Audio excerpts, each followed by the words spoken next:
My name is Rachel Rofe. I created the show because I wanted to help you see that if you have a choice, you can choose a better life. If you're listening to this podcast, you're in a pretty fortunate position. You have free will, ability to connect to the internet, and access to all kinds of new education. This podcast is meant to help you make the most of your good fortune. We talk with all kinds of people here from all walks of life because I want you to see that no matter what your situation, there's always a way to create a life that you're proud of. Hey, it's Rachel, and in this conversation with Paul Sanders, we're going to talk about how to have conversations with people that feel really good. And, I know a lot of people either feel like they're not good at small talk, or they even wear it as a badge of honor, like I used to, about not liking small talk because they want to have deep conversations. And the thing is, it's actually really important, I think, to know how to be able to small talk because there's going to be people that you want to meet, and not everybody will be able to. If you're at a party or something, you can't get in an instant deep conversation with somebody all the time. So being able to have that skill where you can bridge from smaller conversation to getting into deeper conversation is really powerful. This is going to make it so that you don't miss out on befriending people who you'd like to become friends with. So Paul and I are going to talk about that. In the beginning, I feel like a conversation might have been a little bit slow in the beginning, and then it gets really good. We have an impromptu conversation where I have Paul basically act as if we're in a new situation together, and I ask him to talk to me how he would talk to me if he was trying to create a conversation. Then he goes back and he dissects that, so that's pretty interesting if you want kind of real world experience on how you can talk with people for the first time. We talk about what to do if you're in a situation that might not feel the most welcoming, how you can behave there, how you can create instant connections with people, different types of conversation starters, how to find common ground. So all types of things. And this is going to be part 1. So in the next section, in part 2, we're going to talk about how you can end up creating friendships with people. So everyone says you are the average of the people you have, the 5 people you are closest with. So we're going to talk about in the next conversation how to develop the kinds of friendships you want in a way that feels really natural for both of you and it's fun the entire time. So there's so much here to cover, so let's get into it. Thank you. I'm happy to talk to you here in your podcast. Likewise. So to kick this off, the intention behind A Better Life is to show people that if they have a choice, they can choose a better life. So in that spirit, can you take a minute to share with us some of the things that you're most proud of in your life? Okay, what I'm proud of is the fact that I created my book, but the first edition, then the second edition. The book is called Get the Friends You Want. I did it in 2014 for the second edition. And then for 2015, what I'm proud of is that I created an advanced social skills training. And I'm really proud of the results that my readers have been getting for their social life. And like a few years back, we used to have reviews from people that had like good conversations, or they were able to have a couple of friends. But with time, now the reviews we have and the feedback is that people start to really manage their social life. And when they look back, they find that we really made a difference. And I'm really happy about that. That's what I'm proud of. Well, congratulations. That's definitely Thank something you. to be proud of. So one of the reasons I've been so pumped to talk with you is because I just feel like you have such a fascinating vantage point. You've been spending 7 to 8 years studying social interaction, human behavior. I know you've imported these underground books from Austria that aren't on Amazon, all kinds of just social interaction knowledge. So there's a bunch of different things I'd love to talk about, mostly around just having conversations, and then we'll jump into how to make friendships. Yeah. And the first thing that I'd love to know is, how do you start a conversation with a stranger? And this doesn't necessarily even need to be in the context of making friendships, but just how do you talk to somebody that you don't know? Well, if you want to talk about it outside of the context of trying to make friends, especially, I can tell you that the best way to start a conversation is talk about something you agree with the other person. Like finding common ground, even if it's something really, really stupid. Like, oh my God, this line is too long. You never know where you will be, so it depends a lot on the situation. As a rule of thumb, start with something that you both can agree on. That's the most basic thing you can do to start a conversation, no matter where you are. What if it's a networking event? We won't do too much like business stuff, but just if Yeah. you're, let's say, milling around a hotel and you're just standing by yourself and you want to talk to somebody, what would you do? Is this, for example, during the networking event or before and after? Yeah, during sounds great. Okay, so during is very easy. All you have to do is walk up to anybody and just stick your hand and say, "Hi, my name is so and so. How are you? And so is this your first time coming to this sort of event, or do you always do this stuff?" You know what I'm saying? Something like that would be fine. If it's just about starting conversations, you can do just that. I always advise my readers to talk about the theme of the event. This is the easiest way to start. You walk up to somebody, because when you talk about networking events, usually you have to remember that people are there to meet you, actually. So you are supposed to go and introduce yourself. This is what I advise people to do, is go to places where other people are there to meet others. So even if you're a little shy or you're hesitant or something, you can handle it, because people expect you to walk to them and say hi and introduce yourself, what you do, etc. Yeah, no, that's a great point. Okay, so then you're talking with people, or you say hi, you stick out your hand, or you say, "Man, this line is long," and then how do you keep the conversation going? Okay, it's just to specify, just to be clear, I'm not advising people to talk about something really random like the line or something when you are in a networking event. That was my answer for something really, really broad, like Right. anywhere.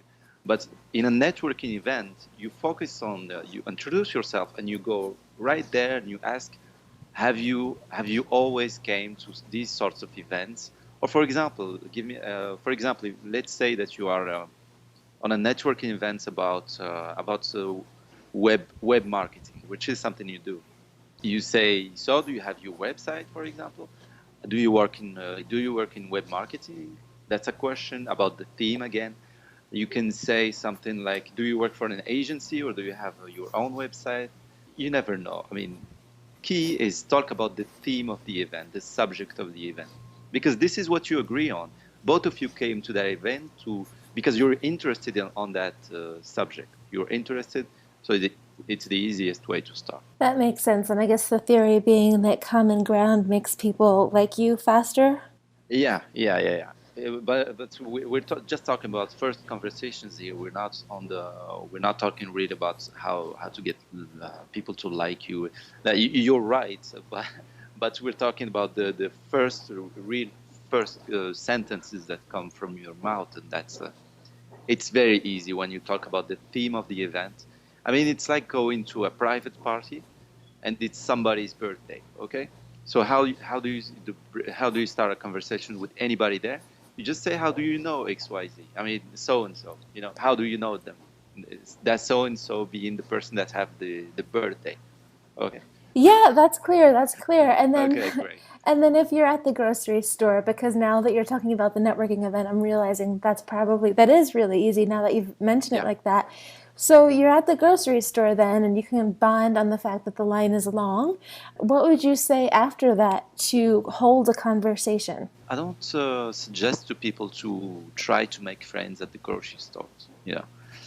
I really suggest that they go to meetup groups or networking events, so things are easier and it's more appropriate to talk to people. And it's also people have time to talk to you. They want to talk to you. They go to the networking event to make friends. And this is where you expect to meet new people. I don't really recommend that you go that you hope that you're gonna make friends in a grocery store. Yeah, I don't necessarily mean just for friends. I just mean in the context of having conversations, like being able to talk with people. Okay, great. So let's continue on the example of a networking event. And when it comes to keeping conversations going, first of all, it's always about questions. You ask questions. again about the theme of the event. And when you start asking questions like, how long have you been doing XYZ? XYZ being the subject of the event. When people start to go to questions like that, they start to talk about their life and the timeline of their life. And it's like they're giving you a little story about their life. They start to share more about who they are, what they do, and what they have done before or with or during what they have been doing about that activity. With your first questions, you start to talk about what they have been doing before, and you get outside of the subject of the event. This is a good way to keep the conversation going, is to get outside of the subject and go from subject to subject to subject, and not concentrate on only one subject. And what's the rationale behind going from subject to subject? Okay, so first of all, when you get outside of that subject, outside of the main subject of the event, it becomes less formal. It becomes a real conversation. Because if you're, for example, if you have a coworker and you only talk about work, it's not really a conversation that can lead to a friendship. It's really it's formal. When you get out of that subject, you become then you get into the potential of building a relationship, and that's the first thing. Secondly, and most importantly, going from subject to subject to subject is exactly what small talk is. This is exactly it. And that is exactly what small talk is, going from subject to subject to subject without getting too deep, unless you have a commonality or something in common that is so unique that you have to get inside it, okay? But other than that, you just keep going from subject to subject to subject. And what the rationale is and why you do that is because if you do that, you're going to find if you have things in common. Okay, this is the next step, and small talk is exactly what gives you the opportunity to know what you have in common with that other person. And this is why small talk is very good. Some people don't like it, so they think that small talk is something that is not deep enough. Many people prefer profound and deep conversations. And I agree with that. I love deep conversations that have more meaning. But when you're meeting someone for the first time, your purpose and one of your objectives is to find something in common or many things in common. And this is why small talk is very good, and it's a good skill to have. And when you go from subject to subject to subject, you find these things in common. This is why you do it. Yeah, I think you bring up a really good point, because I know I've said in the past I don't like small talk, and I've used it kind of as like a badge of honor. Like, I like to have deep conversations, but you're absolutely right in that not being willing to have small talk with people you don't know, I mean, it just basically cuts off potential of making all kinds of cool friendships. I think that's a great skill to have. I can understand that. I mean, I'm not against deep conversations. I am an introvert, for example, and I love deep conversations. If, for example, let's say I meet you for the first time, okay? I'm going to have small talk with you just to get comfortable, okay? Let's just to get comfortable. In NLP, neuro-linguistic programming, for example, they tell you to go from location to location and change places with people to become more comfortable. Well, small talk plays the same role, even if it's just conversation, going from subject to subject to subject without getting deeper. That's small talk, and it gets people to become more comfortable with you. And for example, if we meet, for sure we're going to make small talk, and then maybe we're going to sit for coffee, and then we talk in deep subject. For example, when excuse me, I'm just gonna finish this. When I talk to my friends, when we go to the bar, when we go to the restaurants and everything, we talk about deep subjects. But if I'm meeting someone for the first time, I'm gonna make small talk to get to know them faster and get to know the things in common that we have as fast as possible, so we can relate more and faster. Right, yeah, I know a lot of people who teach dating, especially like pickup artist kind of stuff. They'll Uh-huh. teach guys to take women, and I'm not necessarily endorsing this, but I'm just saying Yeah. that they'll say to take women to different kinds of locations. So the multiple, like the more locations you can go on a date, the better, because apparently that establishes more rapport and people feel safer with you. So it can be totally Yeah. used in a not awesome way. But I'm Hmm. just saying, like, I get the rationale of just the more different kind of situations or the more subject points that you've been with someone, the closer you can feel because you've been through a lot together already. Yeah, yeah, yeah. And for the first encounter and the first conversation, as I told you, the main outcome is finding things in common. Cool. So I've read that you have a way to get people to feel an instant connection with you. Can you tell me more about that? Okay, great. Instant connection, what I suggest is exactly finding things in common. When you find things in common, what you do is mention it. For example, if you're talking to someone new and they say, I do this, before I do that, I did that, I lived in this city, and then I moved here, and this is what I did, and I moved to this city because I had a boyfriend or girlfriend, and she had a job there, and I had to follow her. When they say things and that remind you of things from your own life, you have to mention it just to say, contribute to the conversation and share how it worked for you too, how it did. Share your own experience of the same thing. For example, they may say, "I love to watch TV series," and then you ask, "Which one do you like? Which ones you don't like, etc." And maybe both of you still watch something old like Seinfeld. I don't know if you watch Seinfeld, Rachel, but I still do. I still really love it, you know. So when I find someone that still watches Seinfeld, even if it is so old, that's an instant connection.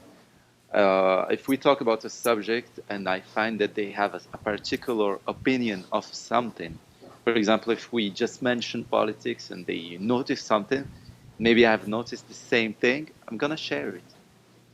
And I'm gonna mention it because it's not enough to just find things in common and just have a mental note.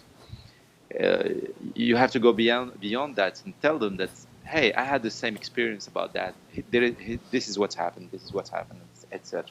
So this is the first layer of building a rapport, and maybe building a relationship. Because finding things in common is the first basis and the first it's the common ground upon which on top of which you build the friendship. Awesome. So sometimes I'll go to different events and they have kind of like a vibe of, I only want to talk to people who I think are going to be the most beneficial to talk to. So it's only going to be people who I think I can partner with or whatever. And so when you're going to places like that where people are kind of sizing you up, how do you recommend, like, do you recommend trying and winning them over or just let it go, don't even bother? How would you approach that? Okay, so you're telling me that you're talking about events where people are a little colder, Mm-hmm. a little. I don't want to use that word, but I'm gonna use it like a little calculating, a Yeah. little bit at least. In that situation, what I would do is bring exactly a different vibe. Bring a vibe of authenticity because it's exactly the opposite of that vibe that you don't like. And just know that you're not alone. That feels that way.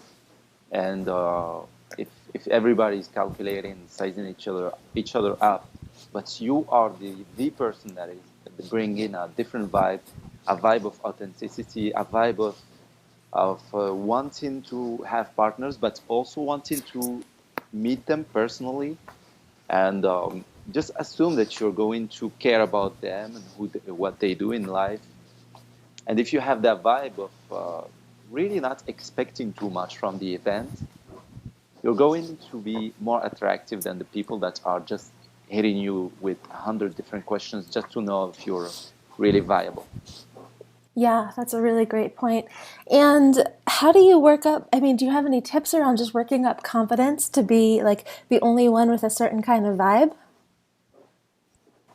Well, it doesn't require really real confidence. For example, if you have a place where everybody is a little calculating, or I would just say be more humble. You know, be more chill, and that actually requires no confidence. You're just too cool. You know, I mean, you not too cool for school, but you're just chill. You know, you're not there just to take anything. You're just there to meet new people, and maybe someday we work together. Maybe in a month or two or anything. But it doesn't really require the confidence. It requires actually humility. This is what I would say. And secondly, what I would add to this is if people are that way, what you can do is just get their contacts, get contact information, and move on. Don't expect to have a great time in that event, but just know that you will follow up later, and maybe you'll have a good time with them later. If they have a vibe of that you don't like there, it doesn't mean that it's really who they are. Maybe it's just a facade that they're making for that event. You don't need to buy into that. Maybe they are good, really good people, really good and caring people that can look beyond what you can offer them and also care about you. Actually, I had the idea while you were talking. I don't want to put you on the spot too much, so let me Go know if ahead. you're not down. But do you want to like pretend like we're having a conversation for the first time just to see, or just so listeners can kind of hear how you would approach finding common Okay, ground? sure. Just give me the context, and I'll do it if you want. So I like to go and volunteer. There's a homeless shelter that I volunteer at, and we help and we make sandwiches, and we give out dinners and stuff for people there. So let's say I'm going to the event. This is my third time or something, and you're going there for the first time. Okay, so what we're already in line. I'm just going to say hi. My name is Paul. How are you? Is this your first time? Oh, you want me to pretend? Okay, sorry. No, it's okay. I just kind of threw it on you. I thought it could be fun if you were down for it. How are you? Do you organize these events, or are you just volunteering? Yeah, no, I'm just a volunteer. I saw about it on a meetup group that someone was putting it together, and I thought it would be fun. So this is been here a few times now. Okay, great. Do you like it? Yeah, I love it. I think it's really fun. I love the time. It works really well for me, and it's just really rewarding to come here. Great. I mean, this is my first time. I just found about it on Meetup as well. I mean, a friend sent me the link on Facebook, and then I came. I just want to help. I think it will be really cool. Something really cool to do. Taking time from my own schedule and coming here, really, it's a very rewarding thing to do. And I think my mom would be proud of me too. She probably would be. So where do you live? Do you live too far from here or what? I live like 25 minutes from here, like northwest Vegas. Okay, great. Okay, great. So I hope this is going to be fun. I mean, have you ever talked to homeless people? Do you get any appreciation from them or anything? Yeah, I do. I mean, so after we go and we make the dinners, we're gonna all stand outside, and there's a big table, and so people can come in and we also, like you probably saw that we each bring at least 20 items to give away to the homeless people. So like Yeah. toiletries or socks or whatever. And so, yeah, I mean, I love it. I love talking with them. There was a girl here last time and she didn't like making contact with them. Like she didn't like making eye contact or anything. In fact, she was getting kind of annoyed with them. Her mother made her come, which I thought was so random. But yeah, I mean, I think it's great. They're people too. Yeah, of course. I mean, there is a stigma about homelessness. That's all. I don't know if you know this, but if you, of course, you know this. You're from New York. People in New York sometimes they have jobs, they're clean, they have money, but they're still homeless because the apartments are so expensive. So homelessness is a stigma. And a lot of people have been in homelessness, but they just don't like to talk about it. Yeah, as you said, they're people too, of course. Yeah, definitely, definitely. I guess it's especially hard here in Vegas because it's just so hot during the summers. Yeah, sure, of course. But can we pause? Yeah. Okay, great. So what I did here is I just ramble. And for example, this made me think of something I saw on TV. A guy that was very clean and everything. He said, "I am homeless," etc. And he was from New York. So I was just trying to share stuff from the past. Anything I hear, anything I watch on TV, anything I hear on radio or on a podcast or I read about or I saw online, all that, all that content is my vault of content. I can share it. You know, people run out of things to say, and they say I'm having trouble finding things to say. And it doesn't really make sense. You're just putting the bar too high, because all your life you have seen a lot and you have heard of a lot of stories, a lot of things. You just have to allow yourself to go back to that content and share it, no matter where it came from. You don't have to share stuff from your own life. You can share stuff from other people's lives too. You know. Yeah, that's a really good point. And I tried to consciously a couple times, like not give you too much just to see what you would say. And that was really helpful to keep the conversation flowing. Mm-hmm. So, of course, I said pause, but naturally, what I would do is ask you, what do you do? And every time you give me some piece of information, maybe some little, maybe it will remind me of something from my life. You know, anything can remind you of anything. This is another lesson for keeping conversations going. What people don't notice is that all subjects, all conversation topics are linked. They're all linked, either directly or indirectly. Anything that you talk about, there are other subjects that are linked to it, and you can bring them up. I'm trying to think, can I give you kind of something random to see what you could... Go ahead. Thank you. I'm really enjoying this. Yeah, me too. Awesome. Let's see. So I just started growing a garden. Great. Awesome. That's really cool. I mean, okay, that's how my mind works. I already have things to say. Yeah, tell me.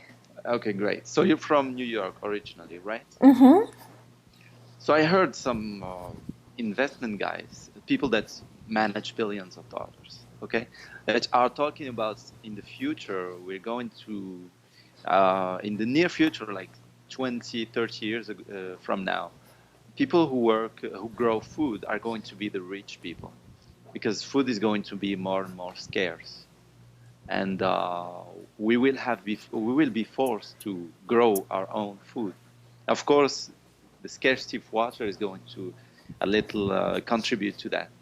And I don't know, what do you think about that? Does that register? Is that why you're gardening now? Are you going to grow your own food?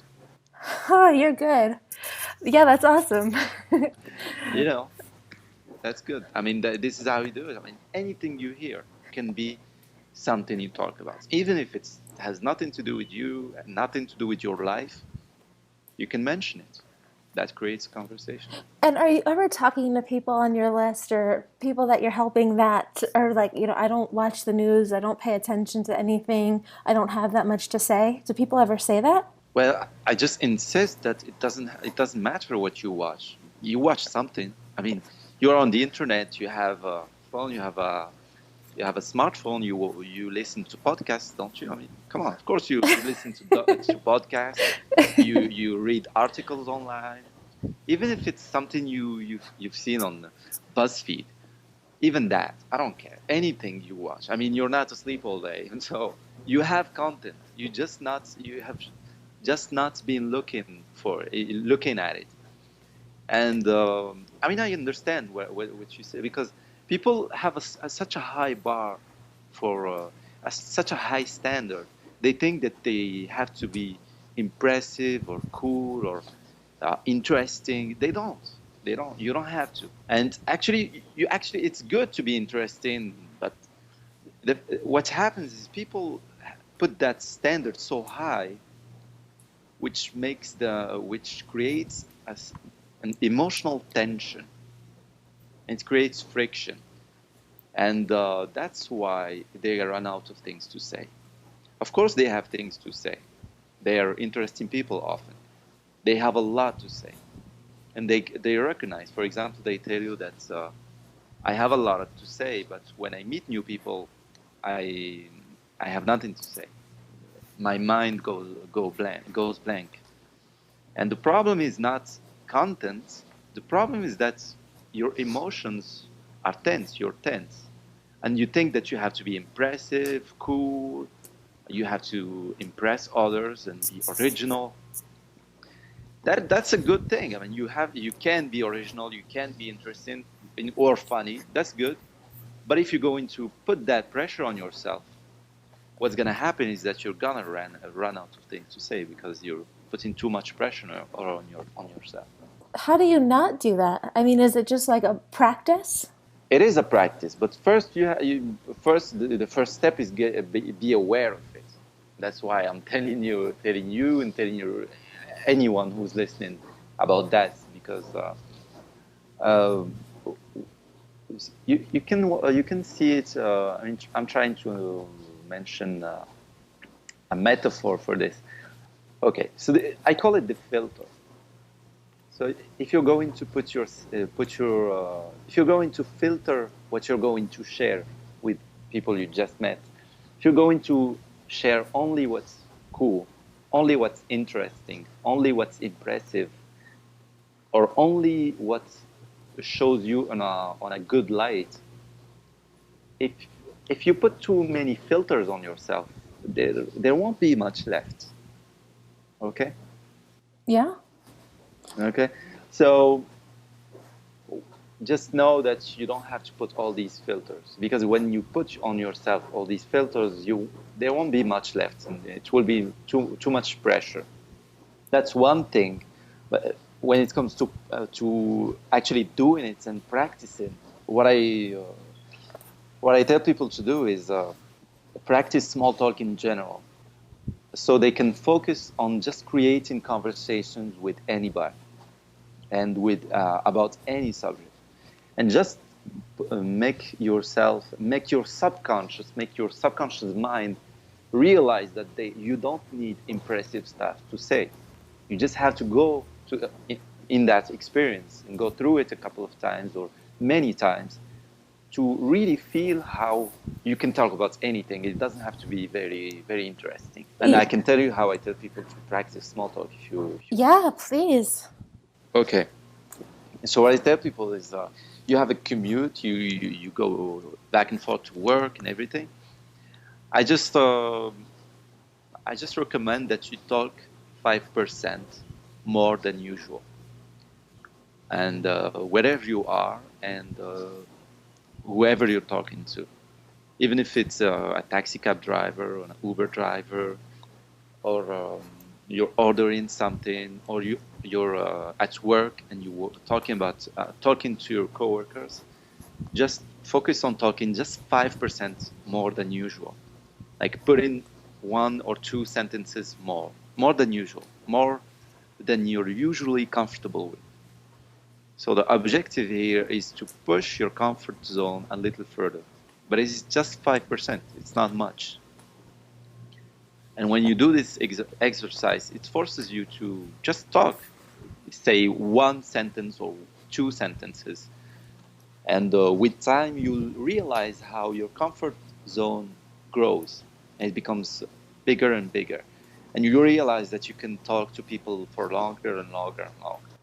That's awesome. I love that 5%. I mean, that's not hard at all. I think that's extremely achievable. And I was also thinking, like, as people, like, for people who are listening, they could probably even find somebody who, like them, doesn't like small talk, because I think it's so trendy now, too, to say you don't like small talk, but who wants to, and just practice with them, too. I mean, I guess there's a lot of different ways that you could start to feel more comfortable.